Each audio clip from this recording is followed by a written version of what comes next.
ஹாய்ப்பா இல்லை என்ன பண்ணுறீங்க, எப்படி இருக்கீங்க, நல்லா இருக்கீங்களா, சாப்பிட்டீங்களா? நம்ம வீட்டில் என்ன லஞ்சுன்னு பார்க்கலாம். எனக்கு ரொம்ப பிடிச்ச இன்ட்ரெஸ்டிங்கான லஞ்ச் இன்றைக்கி ரைஸ் வந்து பார்த்தீங்கன்னா ஒரு கட்டி காட்டுறேன்.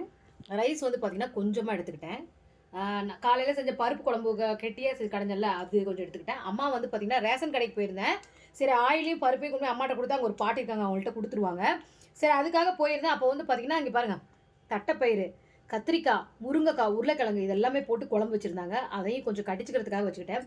அப்புறம் இன்னொன்று எனக்கு வந்து பார்த்தீங்கன்னா இது ரொம்ப ரொம்ப பிடிக்கும்பா, இந்த மாதிரி செஞ்சு சாப்பிட்றது. காளான் இப்போ தான் செஞ்சுருக்கேன், சூடாக இருக்குது. அதாவது கடாயில் வந்து ஒரு ஸ்பூன் எண்ணெய் விட்டு இந்த காளானை ஒரு காளான் பிடிக்கலாம், ரெண்டாக மட்டும் கட் பண்ணி அதை அப்படியே ஒரு ஸ்பூன் எண்ணெய் விட்டு இந்த கடாயில் இந்த காளானத்துக்கு அப்படியே போட்டுடணும். போட்டுட்டு கொஞ்சம் மேலே உப்பு பெப்பர் போட்டு நல்லா அப்படியே கொஞ்சம் அப்படியே ஃப்ரை பண்ணுவோம். ஃப்ரை பண்ணி ஒரு 3/4 பதத்துக்கு வந்ததுக்கப்புறம் எடுத்து பாருங்கள், அதை அப்படியே வந்து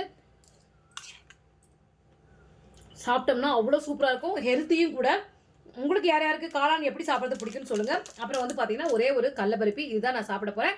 உங்கள் வீட்டில் என்ன லஞ்ச் வேணும்னு கமெண்ட்டில் சொல்லுங்கள். வாங்க சாப்பிட்லாம்.